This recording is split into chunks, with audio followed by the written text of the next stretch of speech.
The great hall was silent except for the slow echo of heavy claws on the polished stone floor.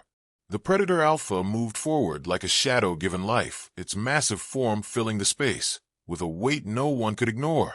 Rows of alien envoys lined the sides, each one holding their breath, afraid even to blink. Among them stood Captain Elias, a human explorer, who had crossed more worlds than he could count, but never once had he faced the creature that now stood before him.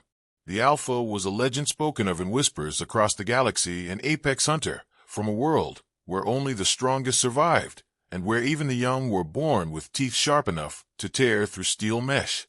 Yet here it was not in the wilds of its savage home, but in the center of a council chamber beneath the watch of dozens of star systems. In its massive claws it carried something no one expected. Two small cubs barely the length of Elias's arm, their fur dark and sleek, their eyes burning with a strange light.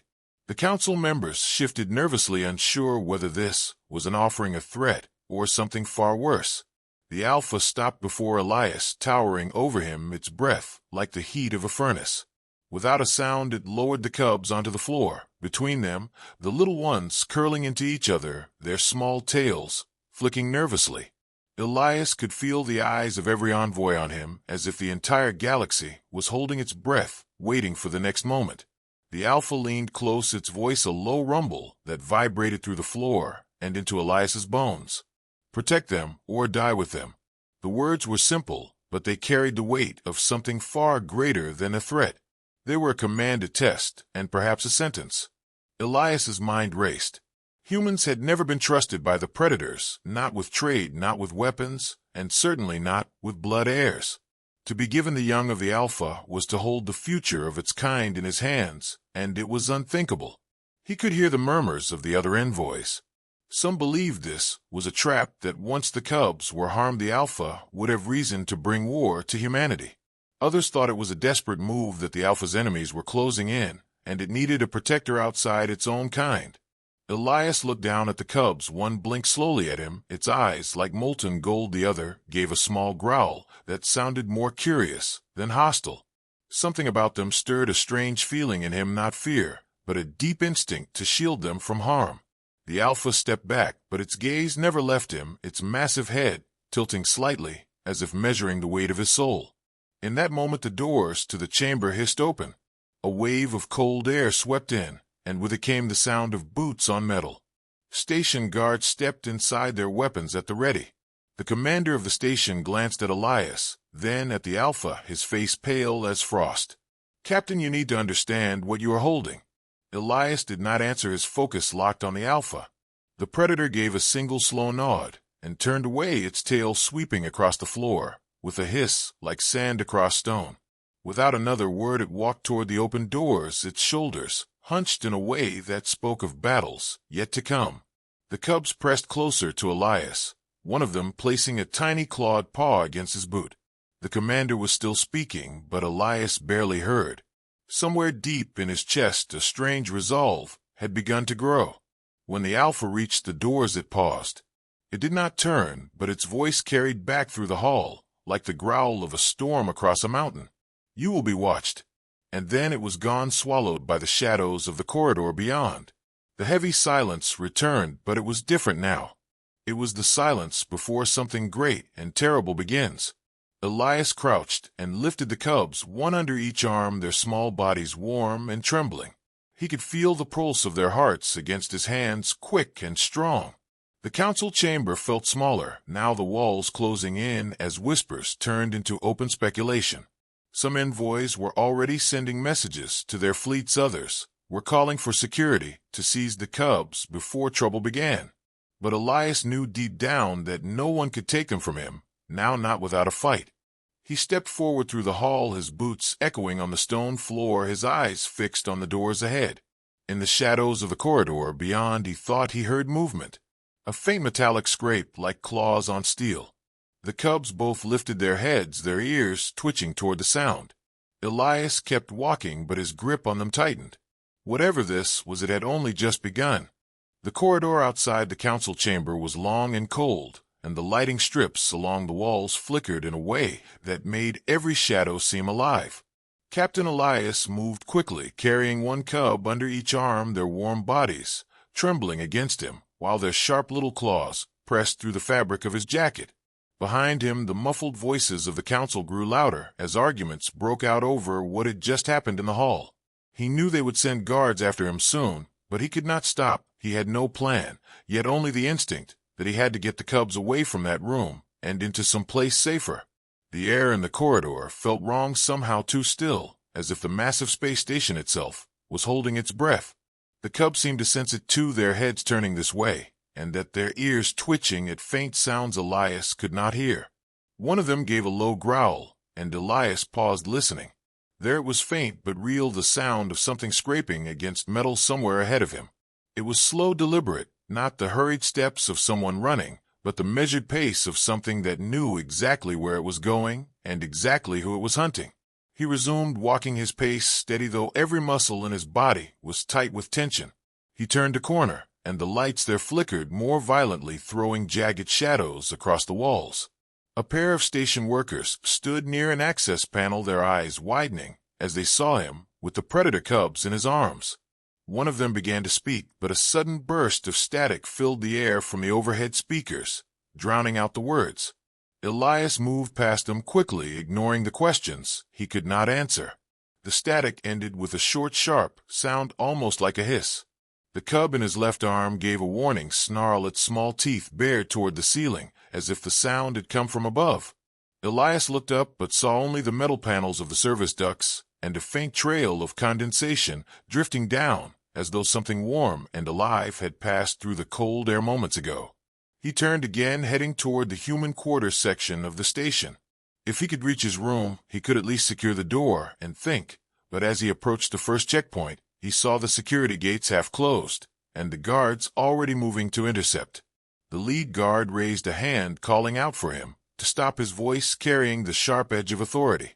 Elias slowed, but did not stop. He shifted the cubs in his arms and spoke calmly, telling them that the Alpha had entrusted him with the cubs, and that they were under his protection by council witness. The guard hesitated, but the one beside him did not. He stepped forward, his hand reaching for the nearest cub. The cub hissed, and Elias took a step back, his eyes locking on the guard in silent warning. Before the standoff could escalate, the lights in the checkpoint corridor went out completely. In the sudden darkness, a new sound filled the air, a soft dragging scrape from somewhere high above, followed by the faint click of metal feet gripping steel. The guards froze, their hands moving to their weapons. One of them shone a wrist light upward, and the beam caught movement in the vents, a dark shape, sliding through the narrow spaces with a speed that made it almost impossible to follow. Elias felt the cubs tense in his arms, their bodies going rigid, their ears pressed flat. Then the vent cover above the far end of the checkpoint burst outward, and something dropped into the corridor. It was tall and thin, its body wrapped in dark segmented armor plates that reflected no light. Its limbs were long and jointed, wrong, bending at sharp angles as it moved with unsettling smoothness. Its head was narrow with no visible eyes, yet it seemed to look directly at Elias. The guards shouted and opened fire, the sound of pulse rounds cracking through the air. The creature moved impossibly fast, dodging between the bursts of light and sound, its limbs carrying it up the walls and across the ceiling in a blur. It landed between Elias and the guards, its back to him, as if it knew he was not the immediate threat. The cubs growled low, a sound so deep for their size that Elias felt it in his chest. The creature turned its head slightly at the sound, its faceless gaze shifting toward them. Without thinking, Elias stepped backward down the corridor, away from the checkpoint. The guards were shouting at him to stay still, but the creature suddenly lashed out its long arm, catching one of them and hurling him against the wall with bone-breaking force. The others kept firing, but their shots only seemed to glance off the creature's armor. It leapt again, vanishing into the vents in a blur of motion, the only sign of its passing a faint trail of condensation in the cold air. The lights flickered back on, and Elias took the chance he needed. He turned and ran, the cubs clinging to him as he sprinted through the twisting corridors of the station. Behind him, alarms began to sound, security lockdown protocols snapping into place as bulkhead doors sealed in different parts of the station. He could hear the voice of the commander over the intercom ordering all civilians to remain in secured areas and all combat teams to sweep the corridors. The cubs began making low sounds almost like they were speaking to each other, though it was not any language Elias understood. It had rhythm and tone almost like a call and answer, and with each exchange their small bodies seemed to grow more alert, more focused. He reached the human quarters and keyed open the door to his assigned room, stepping inside and letting it close behind him. The soft hum of the locking mechanism felt thin and weak compared to the power of the creature he had just seen, but it was all he had. He set the cubs down, and they began moving around the room, sniffing every corner, their tails twitching. One stopped near the ventilation grate and growled, its small teeth bared. Elias knelt beside it, looking into the vent, but saw nothing, only darkness stretching away into the duct system. He leaned back against the wall, his breathing slowing as he tried to think. The Alpha's command echoed in his mind: protect them or die with them. Who was that creature in the corridor, and why had it gone for the guards instead of him? Was it hunting the cubs, or was it after something else entirely? Before he could answer his own question, the room's lights dimmed, and a soft metallic tapping began somewhere inside the vent. The cubs froze, their eyes fixed on the grate, their bodies tense. Elias rose slowly, keeping his gaze on the vent, as the tapping grew louder and closer, each sound like the slow beat of some mechanical heart drawing near. The tapping in the vent grew faster, as if whatever was inside could feel the fear in the room. Elias kept his back to the wall, his eyes never leaving the metal grate, as the cubs pressed close to his legs, their small bodies tense and ready. The sound stopped suddenly, and for a moment the silence was heavier than the air itself. Then, with a sharp metallic crack, the vent cover burst inward, and the thing from the corridor poured out of the shadows like liquid steel. It landed on the floor without a sound, its long limbs folding and unfolding with unnatural grace, its head tilting slightly as if tasting the air. Elias felt the heat of its presence, even though its body seemed as cold as the space between stars. The cubs began to growl in unison, a low rumbling sound that seemed too deep for creatures so small, their eyes glowing with a fierce golden light that reflected in the creature's dark armor. The creature moved forward, its steps slow and deliberate, each claw clicking softly on the metal floor. Elias stepped sideways, putting himself between the cubs and the intruder, his hand reaching instinctively for the small pulse pistol at his hip. He knew the weapon would do little, but it was all he had. The creature paused as if considering him. Then, with a blur of motion, it lunged faster than the eye could follow, its arm swinging in a wide arc that caught the pistol and sent it clattering across the room. Elias barely had time to pull the cubs away before the creature struck again, its claws raking across the wall where his head had been a moment earlier. He moved toward the narrow maintenance hatch on the far side of the room, kicking it open and sliding inside with the cubs, one under each arm. The hatch led into a cramped service tunnel, filled with the smell of old metal and recycled air, the walls close enough to scrape his shoulders as he moved. Behind him, the sound of tearing metal, followed by the dull thud of something heavy landing, told him the creature had found another way in. He pushed forward as fast as he could, the cubs clinging to him, their claws digging into his jacket as the tunnel twisted and branched. Every junction looked the same, and he had no idea which way would lead to safety, only that he had to keep moving. The creature's pursuit was relentless, the scraping and clanging of its limbs against the tunnel walls growing louder with each second. The cubs suddenly began making that strange call and answer sound again, their heads turning in perfect sync as if guiding him. He followed their gaze down a narrow side passage barely wide enough for him to squeeze through.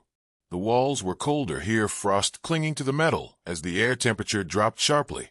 They emerged into a larger chamber filled with old cargo crates stacked high against the walls. The room was dark save for a thin line of light leaking through a half-open blast door on the far side. Elias set the cubs down, and they darted toward the door, their movements quick and purposeful. He turned to follow, but the blast door slammed shut, with a heavy clang trapping them inside. The cubs froze, staring past him toward the shadows at the far end of the room. The creature stepped out from behind the crates, its body hunched low, its limbs spread wide as if to block any escape. Elias backed up slowly, putting himself between it and the cubs again, his heart pounding in his ears. The creature began to circle him, its claws scraping along the floor in a slow rhythmic pattern, like the beat of a war drum. He realized it was not attacking immediately, it was testing him, watching his movements, as if studying how he would defend the cubs. One of the cubs let out a sharp bark-like sound, and the creature's head snapped toward it in an instant. That was all the warning Elias got before it lunged again, this time not at him, but at the cubs.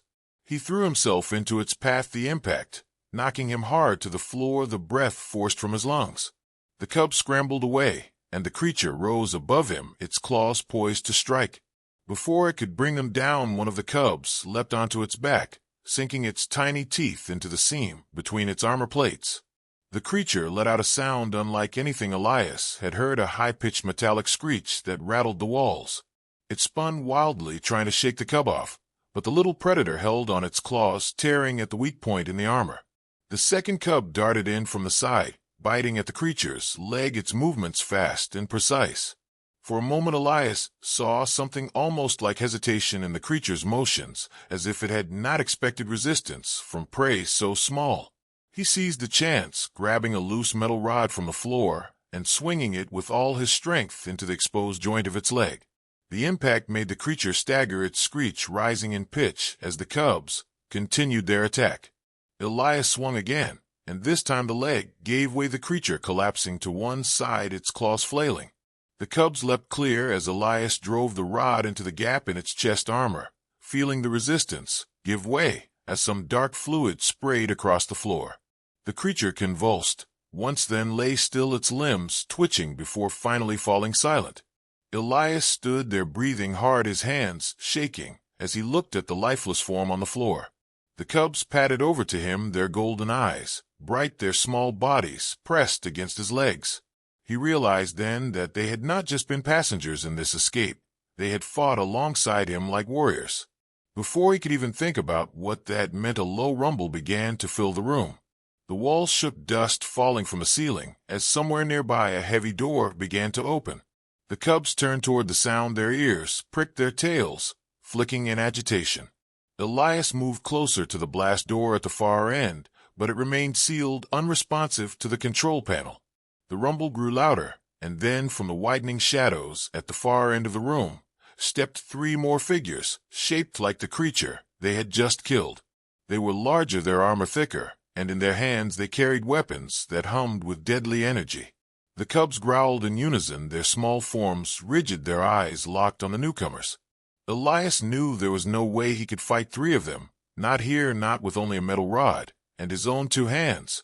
One of the creatures pointed toward the cubs and spoke in a voice like grinding stone, the words unfamiliar yet heavy with intent. The cubs took a step forward, their heads high, their gaze unflinching. Elias felt a strange chill pass through him as he realized these new arrivals were not here to simply kill. They had come to take the cubs alive. The three armored figures advanced slowly, their weapons raised a dim light, glinting off the ridges of their black plating. Elias stepped sideways, keeping the cubs behind him, his fingers tightening on the metal rod, though he knew it would be almost useless against these things. The air felt heavy, charged with some kind of energy that made the hair on his arms stand on end, the low hum of their weapons vibrating in his chest. The cubs did not shrink back. Instead, they lowered their bodies, their tails twitching, their small fangs bared, their eyes fixed on the intruders with a focus that made them seem older than they were. One of the armor hunters spoke again, its voice deep and distorted by some device. In its mask the words unknown, but carrying a tone that even Elias could understand. It was the voice of command. The second hunter moved to the left, circling slowly, as the third stayed in place near the shadows, guarding the only visible exit from the chamber. Elias glanced around for another way out, spotting a narrow maintenance shaft near the ceiling, half hidden behind a stack of old cargo crates, the kind of escape route only someone desperate would try. He looked down at the cubs. One of them met his gaze with a flash of gold in its eyes, as if it understood his thought without words. The lead hunter took another step forward, and in that moment the cubs moved, their small bodies blurring into motion faster than Elias had seen before. They darted toward the crates, hissing and growling, drawing the attention of the leftmost hunter, who turned to follow. Elias seized the chance, sprinting toward the crates, the metal rod clanging against the floor as he climbed after them. The hunters shouted something to each other, their voices sharp, the hum of their weapons rising as they gave chase. Elias grabbed the edge of the maintenance shaft, pulling himself up and shoving the cubs inside, their claws scratching against the metal as they scrambled ahead. The shaft was narrow and dark, the air stale and filled with the smell of old machinery, but it was better than standing in the open with those hunters closing in. Behind him, he heard the sound of the crates being smashed aside, the hunters tearing through them with brute force, their claws scraping deep gouges in the metal. Elias crawled forward as fast as he could, the cubs leading the way, their small forms vanishing into the shadows ahead. The sound of pursuit was close now, the heavy thud of armored boots echoing through the shaft, the vibrations rattling the walls. He reached a junction where the shaft split in 3 directions. The cubs paused, sniffing the air, before darting into the left passage without hesitation. Elias followed, trusting their instincts, though he had no idea where they were leading him. The passage sloped downward, the air growing colder and wetter with each meter they traveled, until it opened into a vast cargo bay lit only by a few flickering overhead panels. The bay was filled with towering stacks of containers, some sealed, some broken, open, their contents spilling across the floor. It was a maze of steel corridors and narrow gaps, perfect for hiding, but also perfect for being hunted. Elias crouched behind a stack of crates, the cubs pressed close to him as he listened for the hunters. It did not take long. The sound of boots on metal came from the shaft above, then the hiss of compressed air as the hunters dropped into the bay, their glowing weapon cores casting faint halos in the darkness. They spread out, moving with the slow patience of predators who knew their prey had nowhere to run. Elias breathed as quietly as he could, moving deeper into the maze of crates, the cubs padding silently at his side. A faint vibration passed through the floor under his hands, followed by a distant mechanical rumble somewhere in the walls. The cubs stopped, their ears twitching, their eyes darting toward a large door on the far side of the bay, a blast door with heavy locking arms that looked like they had not moved in years. One of the cubs let out a low sound, and the other answered the strange call and response again. Elias felt the hairs rise on the back of his neck as a second vibration rolled through the floor, this one stronger. Somewhere above them, something massive shifted, the groaning sound of stressed metal filling the bay. The hunters seemed to notice too, their heads turning toward the ceiling, their weapons raising slightly. Then, with a deafening roar, the roof of the cargo bay tore open as a huge machine crashed down from the darkness above, its body bristling with cutting arms and loader claws. It moved on a set of massive tracked wheels, each one grinding against the floor as it rolled forward, pushing aside crates as if they were made of paper. Elias realized it was a heavy loader, an old automated cargo mover, but something was wrong, its movements too erratic, its claws twitching like an animal sniffing for prey. The hunters turned their weapons toward it, opening fire with bursts of searing energy that lit the bay in harsh white flashes. The machine roared again, if a machine could roar, and charged straight at them, its claws swinging in wide arcs that smashed into the stacks of containers, sending debris raining down. Elias used the chaos to move the cubs toward the far side of the bay, weaving through the narrow gaps between crates as the hunters fought the machine. But even over the sound of the battle, he could hear other footsteps, lighter but faster, moving through the maze toward him. He turned a corner and nearly collided with a smaller figure dressed in dark scavenger armor, its face hidden behind a cracked visor. The figure froze for a heartbeat, then lunged for the cubs, its hands reaching out. Elias swung the metal rod, hard the blow, catching the scavenger in the side and knocking them into a crate with a hollow clang. The cubs hissed and darted around him, their small bodies pressing close again. The scavengers scrambled back to their feet, but then stopped as a shadow loomed over them, one of the hunters stepping into view, its weapon raised. The scavenger bolted, vanishing into the darkness, the hunter's head turning briefly to track them before focusing again on Elias and the cubs. Elias knew he had seconds, maybe less, before the hunter attacked, but then the loader machine slammed into it from the side, knocking it into a stack of crates that collapsed in a cascade of steel and dust. He grabbed the cubs and ran, his boots pounding the metal floor, his breath loud in his ears. They reached the blast door, the cubs pawing at the control panel, their claws tapping a strange pattern. With a deep groan, the locking arms began to move, ancient hydraulics hissing as the door lifted just enough for them to crawl through. Elias pushed the cubs under and followed, rolling to his feet on the other side.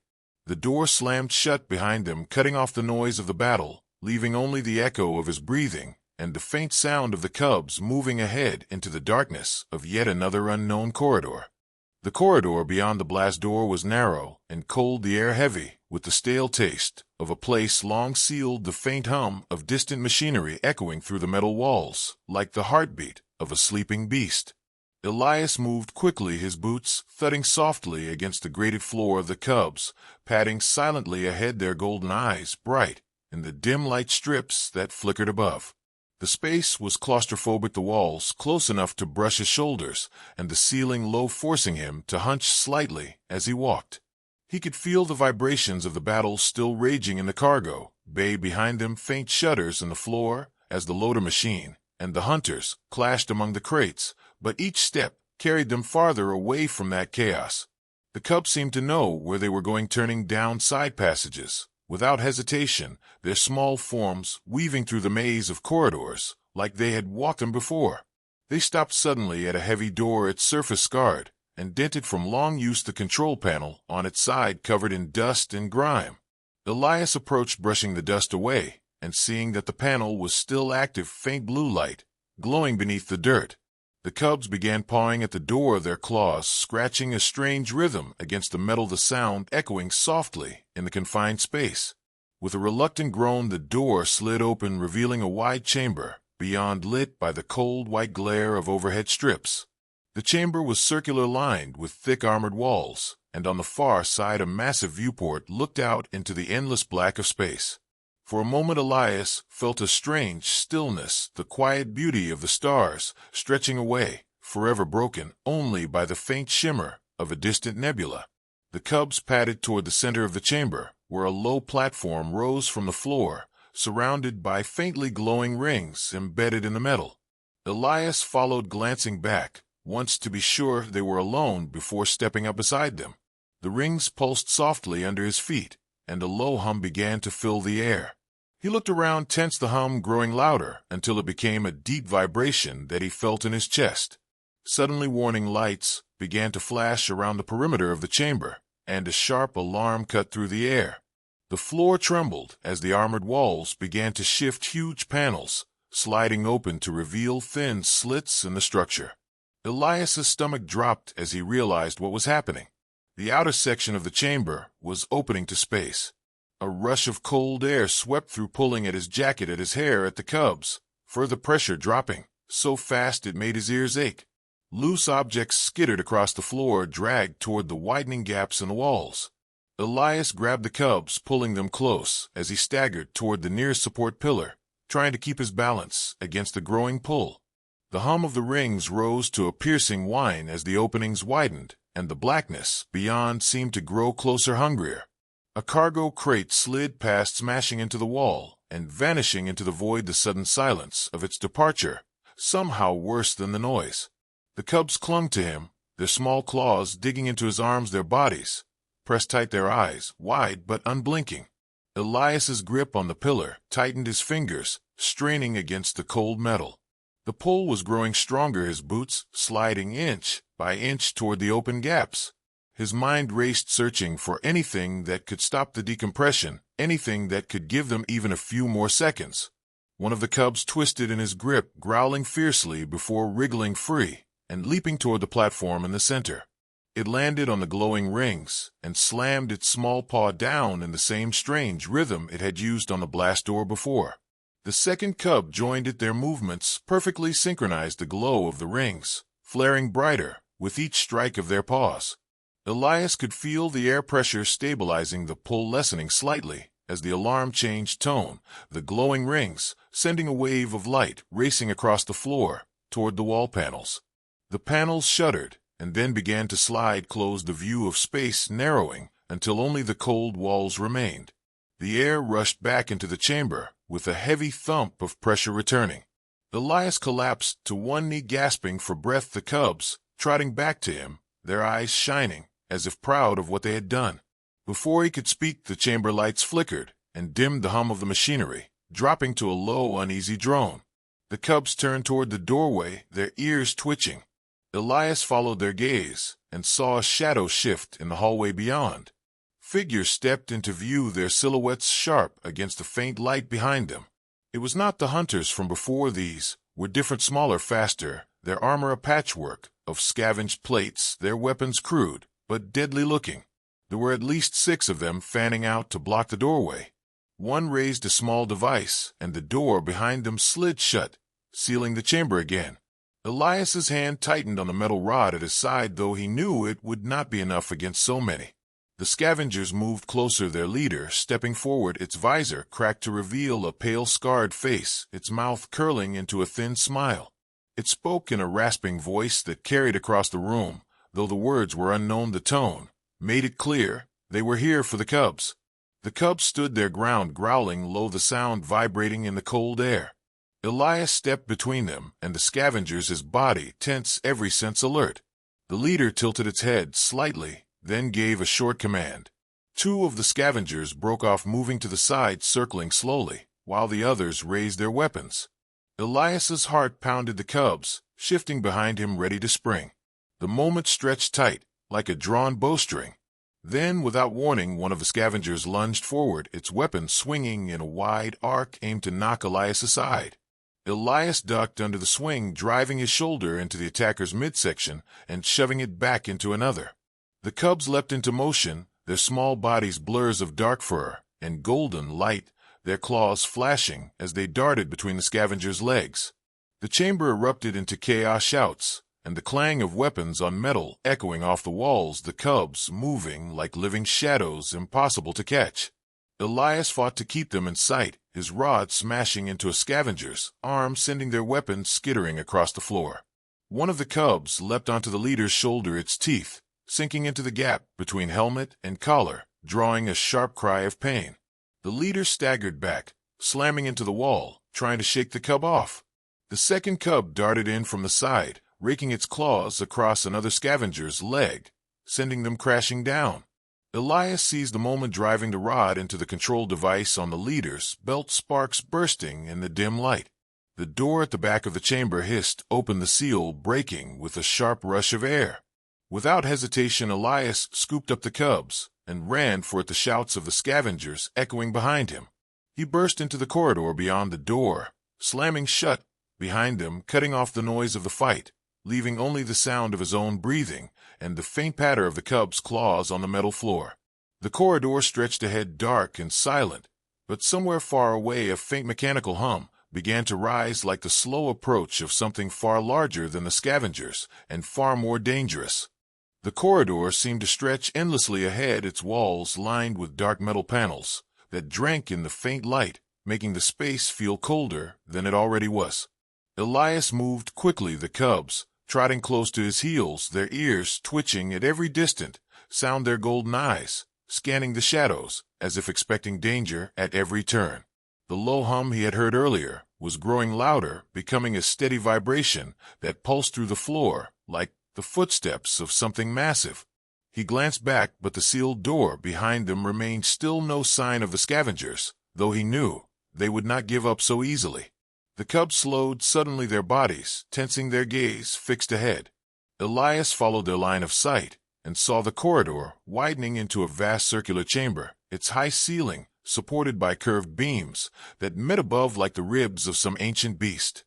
At the center stood a throne unlike anything he had seen before, carved from black stone streaked with veins of silver, its shape jagged and sharp as though it had been grown from the rock rather than built by hand. The seat was empty, but the air around it felt heavy with presence, as if the one who ruled from it had only just left. Elias stepped inside slowly, his boots echoing in the wide space, the cubs moving ahead with a strange hesitation, their claws clicking softly on the floor.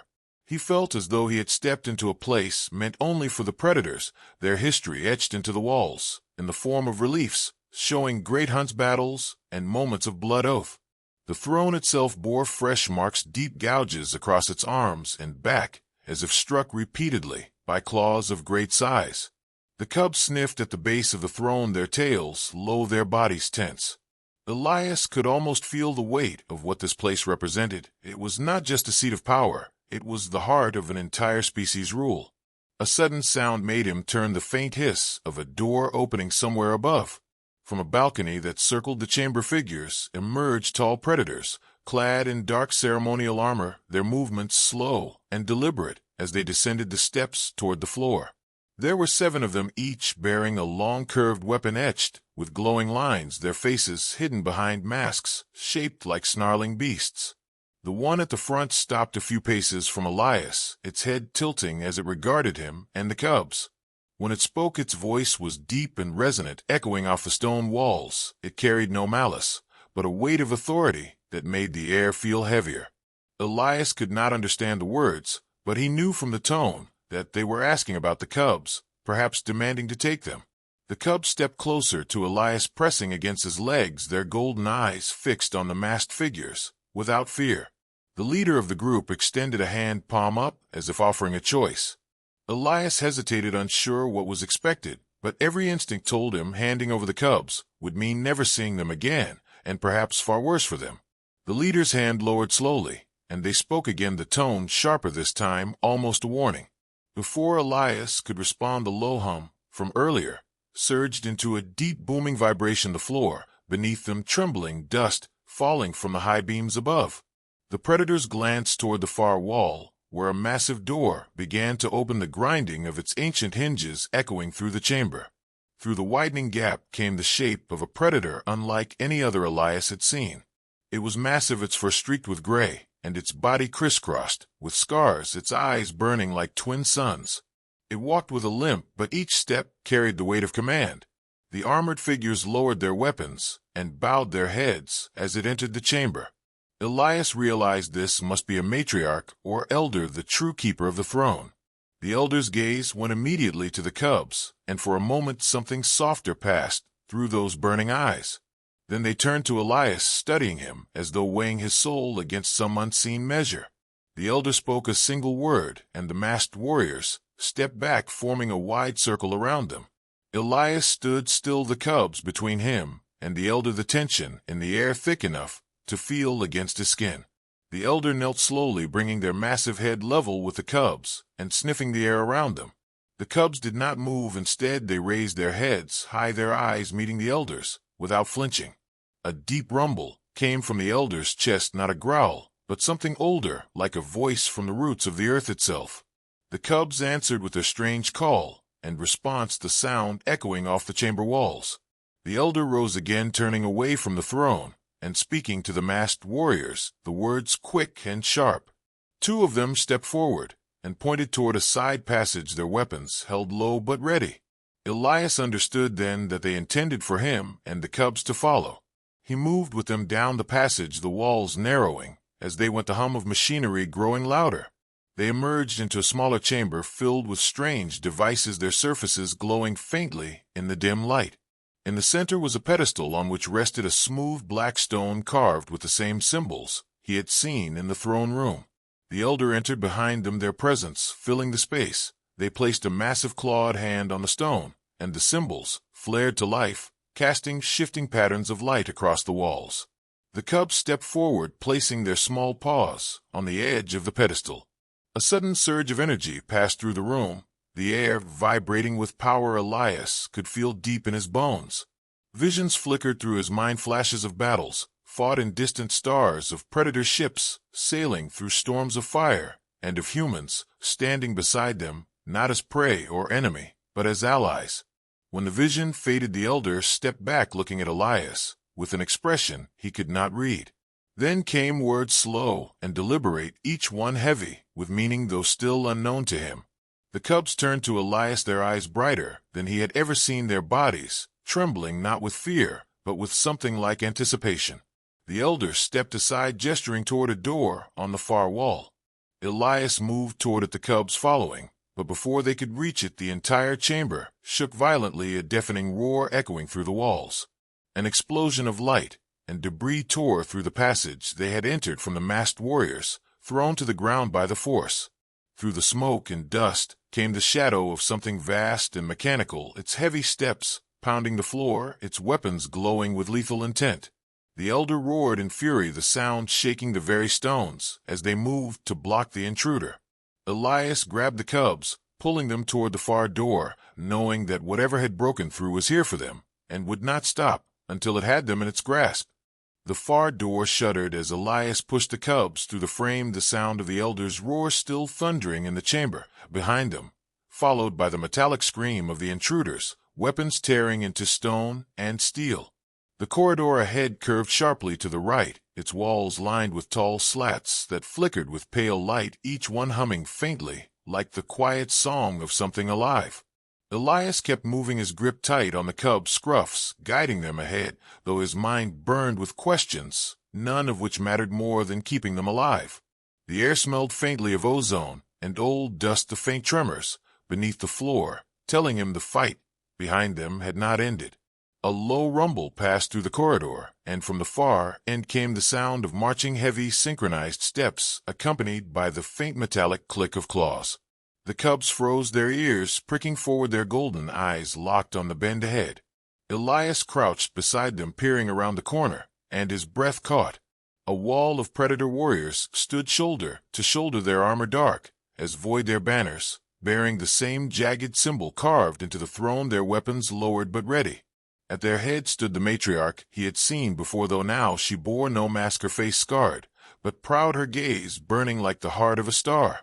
She stepped forward alone, her eyes passing over Elias, before resting on the cubs and softening in a way he had not seen from any predator. She spoke in her deep voice, the words unknown but slow and deliberate, the kind of speech that carried both command and something close to respect. Elias understood none of the language, but all of the meaning. The cubs were being given a choice before witnesses.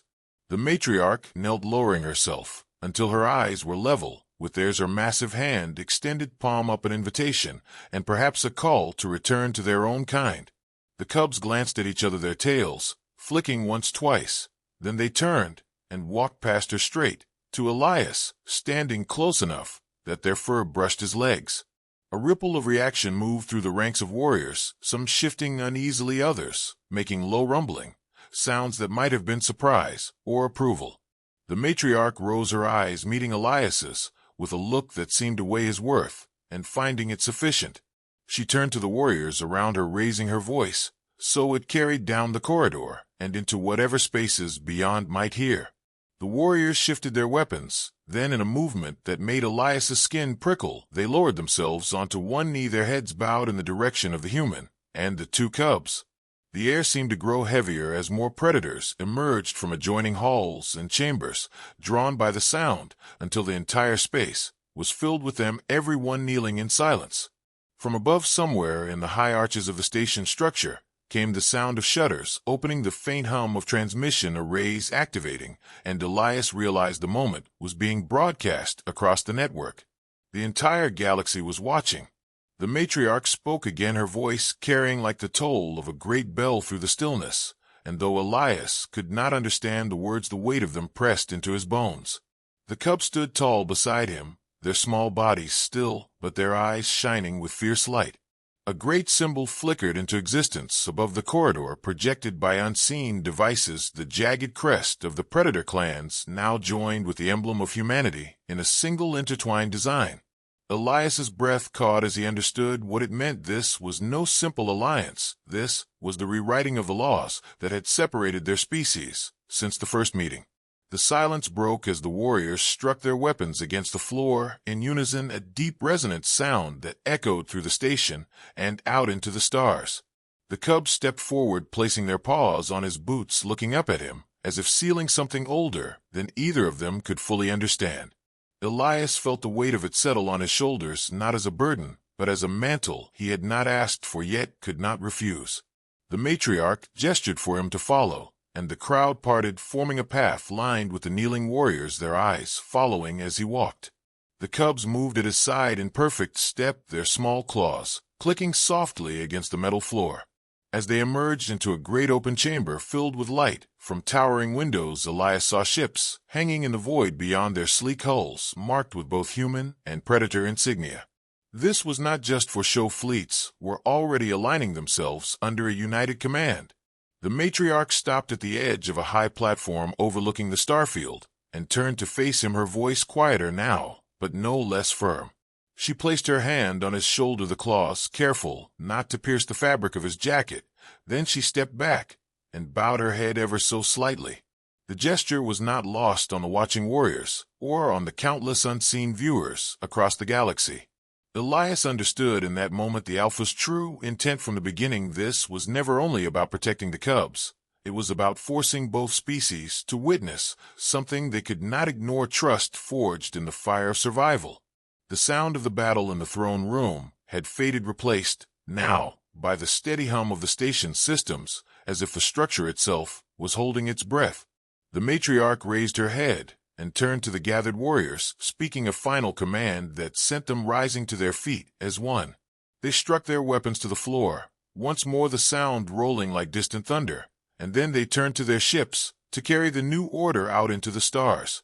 Elias stood there with the cubs at his side, watching the fleets beyond the window begin to move, the slow, majestic turn of warships now bound to something greater than conquest. The cubs pressed closer to him, their small bodies warm, their eyes still fixed on the vastness beyond, as if they too understood that everything had changed. Somewhere deep inside he felt the echo of the Alpha's voice: protect them or die with them, and he knew now that the meaning had shifted. It was no longer a command born of threat, but a bond forged in choice. The galaxy would remember this day not as the end of a hunt, but as the moment the hunters and the hunted chose to stand as one.